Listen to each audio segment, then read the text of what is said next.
ফেসিবাদের দোষরদেরকে যেখানে পাবেন তাদেরকে আপনারা থানায় ধরিয়ে দিবেন। আপনারা পারবেন তো? দীর্ঘ সময় গোপনে সাংগঠনিক কার্যক্রম পরিচালনার পর সম্প্রতি প্রকাশ্যে আসেন ঢাকা বিশ্ববিদ্যালয়ের শাখা ছাত্র শিবিরের সভাপতি সেক্রেটারি। দুই নেতার পরিচয় প্রকাশের পর সামাজিক যোগাযোগ মাধ্যমে শুরু হয় ব্যাপক আলোচনা সমালোচনা। উঠে আসে নানান প্রশ্ন। এরই মধ্যে বৃহস্পতিবার দুপুরে ঢাকা বিশ্ববিদ্যালয়ের টিএসসিতে সংবাদ সম্মেলন করেন ঢাবি ছাত্র শিবিরের সেক্রেটারি এস.এম. ফরহাদ। নিজের বিরুদ্ধে ছাত্রলীগে সম্পৃক্ততার অভিযোগ সহ সাংবাদিকদের নানান প্রশ্নের জবাব দেন তিনি। কেউ একটা সিঙ্গেল ডকুমেন্ট দেখাতে পারবে না আমি ছাত্রলীগের কোনো প্রোগ্রামে ছিলাম। শুধু দুটি ছবি না, আরো অনেকগুলো ছবি আসবে, আমি বলে রাখি। আরো অনেকগুলো মন্ত্রীর সাথে অনেকগুলো ছবি আপনারা দেখতে পাবেন, যে আমি বসা, পাশে দুজন ছাত্রলীগের নেতা বসা, একটা ইফতার প্রোগ্রাম। আর একটা ছবি দেখবেন আমি সৈকতকে ফুল দিচ্ছি। সিঙ্গেল ছবির ব্যাখ্যা পাবেন গ্রুপ ছবির অ্যানালাইসিস করে। দেখেন, আমি বেশ কয়েকবার ক্লিয়ার করেছি, আবারও ক্লিয়ার করছি।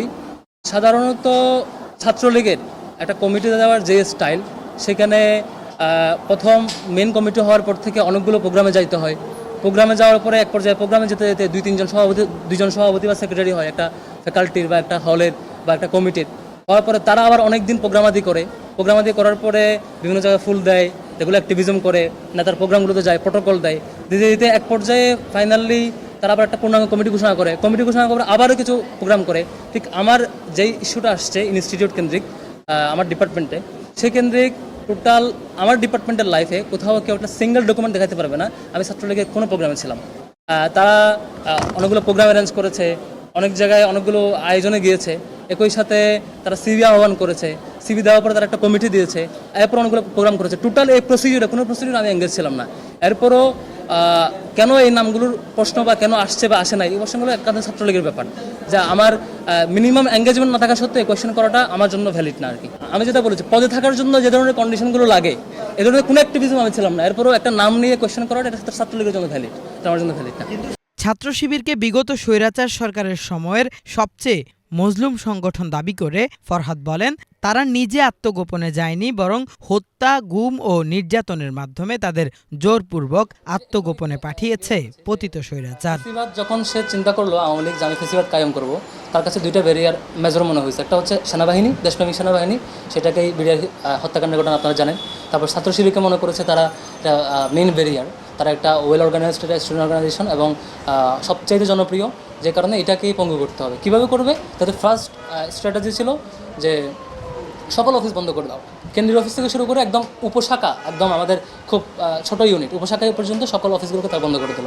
সেকেন্ড, কেন্দ্রীয় সভাপতি থেকে শুরু করে ওয়ার্ড সভাপতি পর্যন্ত সবাইকে মিথ্যা মামলা, বিভিন্ন অভিযোগে মিথ্যা অভিযোগ দিয়ে। আপনি দেখেন যে আমাদের কেন্দ্রীয় সভাপতিকে আপনারা জানেন 56 দিন রিমান্ডে দিয়েছিল বিনা অপরাধে একটা ছাত্র সংগঠনের কেন্দ্রীয় প্রতিনিধিকে 56 দিন নির্যাতন করে, রিমান্ডে নির্যাতন করা, এটা মানে অদ্ভুত। এবং একই সাথে অনেক শাখার সভাপতি পাবেন, যেমন আমাদের ইসলাম বিশ্ববিদ্যালয়ের সেই সময়ের সভাপতি এখনও গুম অবস্থা, আমরা এখনও জানি না কোথায়, এরকম বহু শাখার সভাপতি সেক্রেটারি গুম, ক্রসফায়ারের শিকার হয়েছিল। এরকম বহু ঘটনা, শত ভাইকে এরকম ক্রসফায়ার শিকার হতে হয়েছে।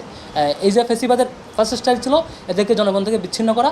সেকেন্ড, এটা হচ্ছে ন্যারেটিভ দাঁড় করা, এরা ভয়ঙ্কর, এরা ডেঞ্জারাস কিছু, এরা এরকম কোনো ডকুমেন্ট ছাড়া, কোনো তথ্য ছাড়া, শুধু রিপিটেডলি বলা হয় যে একটা তথ্য রিপিটেডলি যখন বারবার বলতে থাকবেন সেটা মিথ্যা হলেও মানুষ কিছু মানুষ সত্য মনে করতে শুরু করে। সেম হয়েছে। কিন্তু আমরা যেটা দেখেছি আমাদের আত্মপ্রকাশের পরে, আমাদের ঘোষণার পরে, সবাই অলমোস্ট পজিটিভ যে ছাত্র শিবিরের ব্যাপারে যে ফেসিবাদ যে ন্যারেটিভ দিয়েছিল এই মানুষগুলো তো আসলে সেরকম না। তারা জানেন যে 14 দলীয় জোট সহ বা হচ্ছে ফেসিবাদের সময় কারা সহযোগী ছিল, সেই জায়গায় টোটাল 14 দলের টর্চারের শিকার একমাত্র যে ভিকটিম শিবির, আপনি সেই শিবিরকে কোয়েশ্চেন করবেন। এটা আমি আবারও বলছি, সবচাইতে মজলুম সংগঠনটাকে আবার নতুন করে জুলুম করা।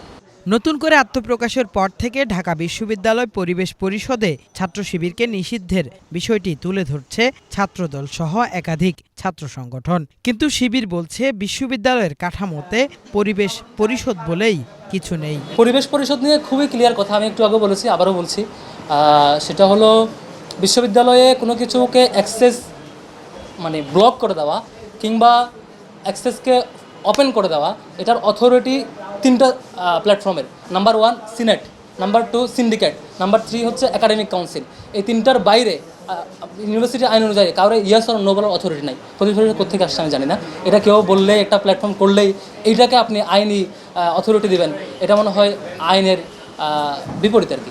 তবে শিবিরের ঊর্ধ্বতন সংগঠন জামায়াতের স্বাধীনতা যুদ্ধের সময়ের অবস্থানের বিষয়টি তুলে ধরে ছাত্রদল বলছে, ক্যাম্পাসে ছাত্র শিবিরের কার্যক্রমের বিষয়টি সাধারণ ছাত্রদের সিদ্ধান্তের উপর ছেড়ে দিচ্ছেন তারা। এবং ঢাকা বিশ্ববিদ্যালয় পরিবেশ পরিষদের যে 13টি ছাত্র সংগঠন রয়েছে, এর মধ্যে একটি ইতিমধ্যে দেশ থেকে বিতাড়িত হয়েছে, তারা ফ্যাসিস্ট খুনি হাসিনার দোসর ছিল।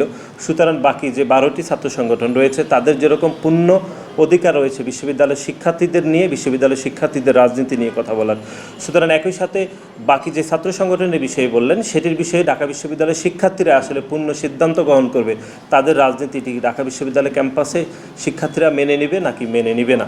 সুতরাং এই বিষয়ে ঢাকা বিশ্ববিদ্যালয়ের শিক্ষার্থীরাই পূর্ণ অংশীদারিত্বের ভিত্তিতে এই সিদ্ধান্ত নেবে। কিন্তু আমরা ছাত্র সংগঠন হিসাবে যেটি মনে করছি যে মহান মুক্তিযুদ্ধের যে চেতনার যে জায়গাটি রয়েছে, যারা এই চেতনায় বিশ্বাসী ছিলেন না তাদের ঢাকা বিশ্ববিদ্যালয় ক্যাম্পাসে রাজনীতি করার বিষয়ে যে নেতিবাচক ধারণা রয়েছে সেটি শিক্ষার্থীরা সজাগ দৃষ্টি রাখবে। যদিও সাধারণ ছাত্রদের প্ল্যাটফর্ম বৈষম্য বিরোধী ছাত্র আন্দোলন বলছে, ক্যাম্পাসে ছাত্র রাজনীতি করতে হলে লেজুর বৃত্তির বিষয়ে কাঠামোগত পরিবর্তন করে আসতে হবে ছাত্রদল শিবির সহ সব সংগঠনকেই। আমি মনে করি কেউ কাউকে প্রতিবন্ধক মনে করা উচিত না, সকলে তাদের মত প্রকাশ করবে। এখন হচ্ছে দুইটাই লেজুর ভিত্তিক ছাত্র রাজনীতি। সাধারণ শিক্ষার্থীরা সহ আমাদের 9 দফায় ছিল লেজুর ভিত্তিক ছাত্র রাজনীতি, আমরা চাই না। আমার আগের ধারা 90-এর পর থেকে যে ধারার রাজনীতি ছাত্র রাজনীতি ছিল, লাঠিয়াল বাহিনী হিসেবে ব্যবহার, সেটাও আমরা চাই না।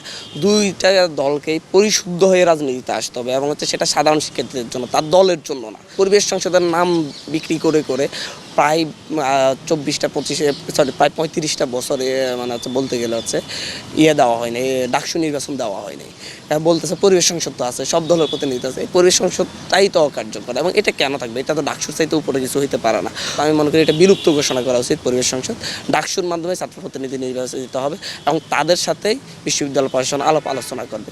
ক্যাম্পাসে শিক্ষার সুষ্ঠু পরিবেশ নিশ্চিতে ছাত্র সংগঠনগুলোকে ডাকসু কেন্দ্রিক রাজনীতিতে মনোযোগী হতেও বলেন এই ছাত্র প্রতিনিধি। কিফায়েত শাকিল, বাংলা ভিশন, ঢাকা।